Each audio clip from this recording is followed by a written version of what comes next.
Welcome to my 7-minute or so mobility routine that you can follow before your workouts as a warm-up, and you can also do it as a cool down after your workouts or just on rest days. We're starting out with neck stretches. This is great if you're training for front lever or any other movement that's a bit taxing on the neck. Just moving around.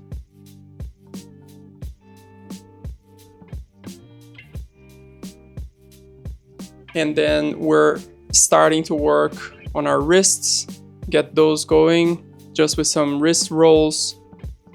Very important again if you're working on planche, handstands, those put a lot of pressure on the wrists, so we always want to warm up the wrists properly. So just rocking back and forth, working through all the ranges of motion, pronation, supination, and just not looking to feel any pain here, just stretching those out very slowly, getting those warmed up. All the ranges of motion.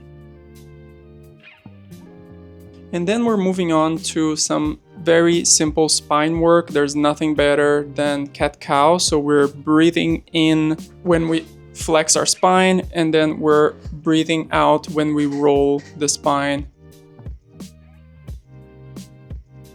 And then coupling that with some cobra. These feel great for the spine.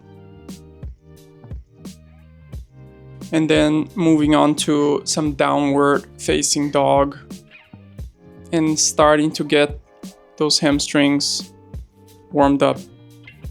Very slowly here, just really feeling it. It's not a workout, it's just a mobility routine. No need to sweat it out. And then we're doing some world's greatest stretch. Just trying to go side to side, move the shoulders a little bit, rotate the shoulders on the upper part of the movement if you want. And then feeling out those glutes, those hamstrings, fire up. Trying to keep the body as low as possible and a straight spine throughout the whole movement. 2 to 3 reps each side and holding each position for about 2 to 3 seconds on the down portion, 2 to 3 seconds on the upper part of the movement.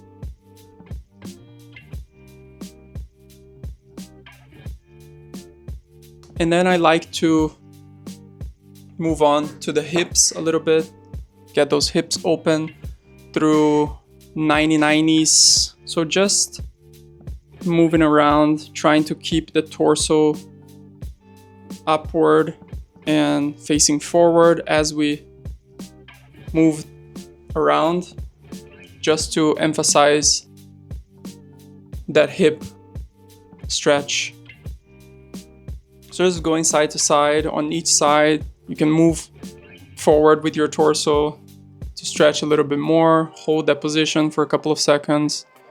Nothing longer than a few seconds, otherwise it becomes really a stretching routine and we're just working through our ranges of motion. And then going into a deep squat sequence. There's no right or wrong here. If you cannot get on deep squat, you can hold something in front of you to counterbalance, or you can just go as low as you can while doing these. You don't need to be on a deep squat. Important thing is to try or have the intention to keep those ankles on the floor, flat on the floor, and then just moving a little bit, opening up those ankles. You can go up and down into a hamstring stretch.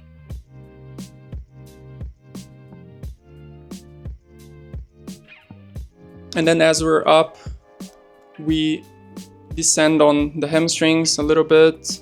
So taking a wide stance and then moving our spine down, really trying to keep the spine straight. And then we can lower again into Cossack squats. If you don't have the mobility to do these, again, go just as low as possible. Always trying to feel that mind-muscle connection.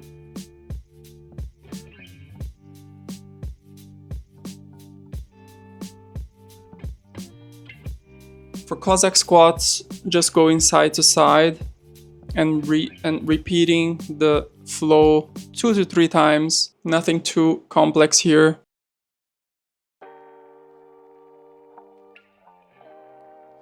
My ankles are very, very stiff, so I take a little bit more time on the deep squat sequence and also on Cossack squats, because it's, yeah, they're very tight. Just trying to open those up.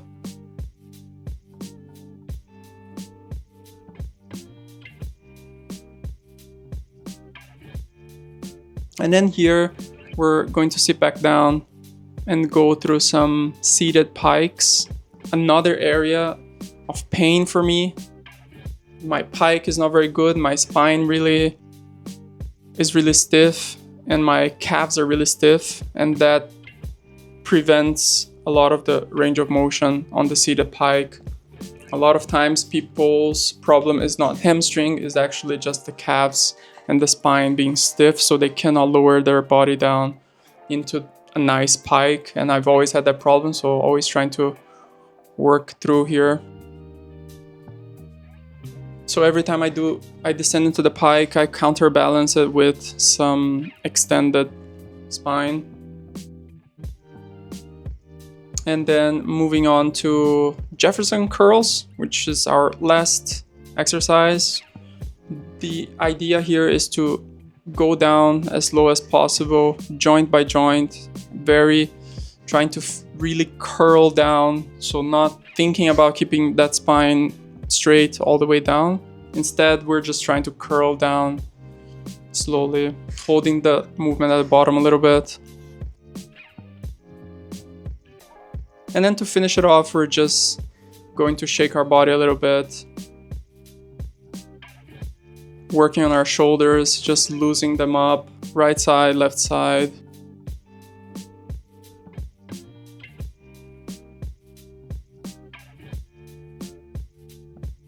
And that's pretty much it. 7 minutes, you got a great mobility routine that's gonna open up your body, get you ready for that workout, or just cool down at the end of a hard workout or during a rest day. Feels amazing, guaranteed. See you in the next video.